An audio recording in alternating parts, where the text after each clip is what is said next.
မင်္ဂလာပါဒီနေ့ကျွန်တော်မျှဝေသွားမယ့် application ကတော့ electron လို့ခေါ်ပါတယ်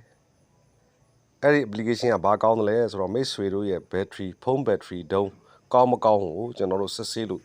ရတဲ့ application လေးတစ်ခုဖြစ်ပါတယ်မိတ်ဆွေတို့ဖုန်းဟာအခုချိန်မှာတက်တန်းကုန်သွားပြီလားဒါမှမဟုတ်ကောင်းသေးသလားဆိုတော့စစ်ဆေးလို့ရပါတယ်ခင်ဗျာအဲ့လိုစစ်ဆေးနိုင်မှုအတွက်ကျွန်တော်တို့ application ကိုရယူရန် Play Store ကိုတွားမှာဖြစ်ပါတယ်ပြီးရင်ကျွန်တော်တို့ electron လို့ခေါ်တဲ့ application လို့ယူမှာဖြစ်ပါတယ်ခင်ဗျာ electron electron ဆိုပြီးတော့ကျွန်တော်တို့ Google Play Store မှာစာအုပ်ရိုက်ပြီးတော့ရှာလိုက်ပါခင်ဗျာဒါဆိုလို့ရှိရင်ဒီ electron application လေးဟာ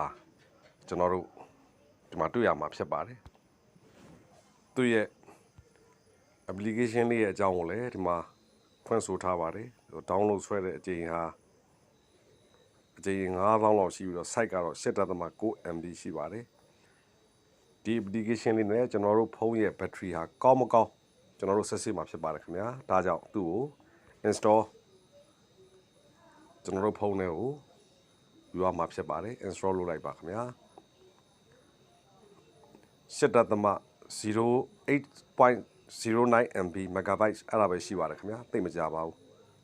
ပြီးရင်ကျွန်တော်တို့ဒီ application လေးကိုကူတာ install လုပ်ပြီးတဲ့အခါ open ကိုဖွင့်လိုက်ပါ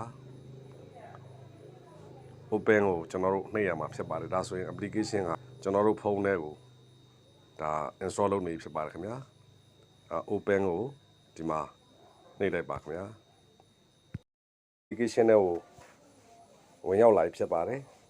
အဲဒီမှာ swipe to get started ဆိုတဲ့နေရာမှာဒီဘက်ကိုမြှားပြထားတဲ့ကြောင့်အဲ့ဘက်ကိုကျွန်တော်တို့ဆွဲလိုက်ပါခင်ဗျာဆို battery ရဲ့အခြေအနေဟာ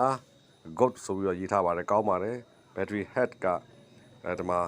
အတော်လေးကောင်းပါတယ်ဗျ get the real current capacity of your battery and health state of the battery ရဲ့အခြေအနေ capacity ဒါတွေကိုကြည့်ဖို့အတွက်ကိုကျွန်တော်တို့ကဒါရှေ့ကိုဒီလိုကြည့်လိုက်မှာဖြစ်ပါတယ်ဒီမှာ dark mode ဒါဆိုလို့ရှိရင်တော့ light move ဖြစ်သွားပါလိမ့်မယ်ခင်ဗျာdark move လေးနဲ့ပြောင်းလို့လည်းရတယ် light move လေးနဲ့သူကပြောင်းလို့လည်းရပါတယ် battery ရဲ့အခြေအနေကို battery ရဲ့ head ကို good လို့ရေးထားပါတယ်ခင်ဗျာဆိုရင်ဒီမှာဆိုလို့ရှိရင် battery ရဲ့အကြောင်းကိုဒီမှာသေးစိတ်ရေးထားပါတယ် discharging ကျွန်တော်ဒီမှာအားသွင်းထားတာမဟုတ်ပါ power usage ဒီမှာ charging polarity သူကရှိပါတယ်ခင်ဗျာအဲ့ခါမှာကျွန်တော်တို့ဒီမှာဒီအစိမ်းဘတ်တွန်လေးကိုနှိပ်ရမှာဖြစ်ပါတယ်အဲ့ဒါလေးကိုတစ်ချက်လောက်နှိပ်ကြည့်ပါပြီးရင်ဒီမှာ down ကိုနှိပ်ကြည့်ပါခင်ဗျာဒါဆိုလို့ရှိရင် battery ရဲ့အသေးစိတ်ကိုကျွန်တော်တို့ကြည့်ရမှာဖြစ်ပါတယ်အခုကျွန်တော်ဖုန်းရဲ့ဒါအခြေအနေ battery ရဲ့အခြေအနေကကောင်းပါတယ်ပြီးလို့ရှိရင် battery ရဲ့ level 84ရှိပါတယ် battery ရဲ့ capacity ဟာ9000 mAh ရှိတဲ့အတွက်ကြောင့်ကောင်းပါတယ်ခင်ဗျာ4000ကျော်ကျော်ဆိုရင်တော့သူကကောင်းပါတယ်ပြီးရင်ဒီမှာ temperature က35 degree ရှိပါတယ်ဒီမှာ voltage ကိုကျွန်တော်တို့ဝင်ရောက်ကြည့်ရှုမှာဖြစ်ပါတယ် voltage ကလည်း4136 Go on the road I got what they waiting for Bro there is nothing more annoying than your phone being slow and ဒီလိုကြော်ညာလေးတွေကတော့သူ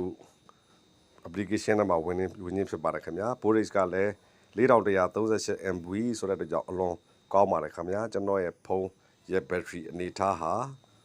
ဒီ application ထဲမှာဝင်ရောက်ကြည့်ရှုတဲ့အခါ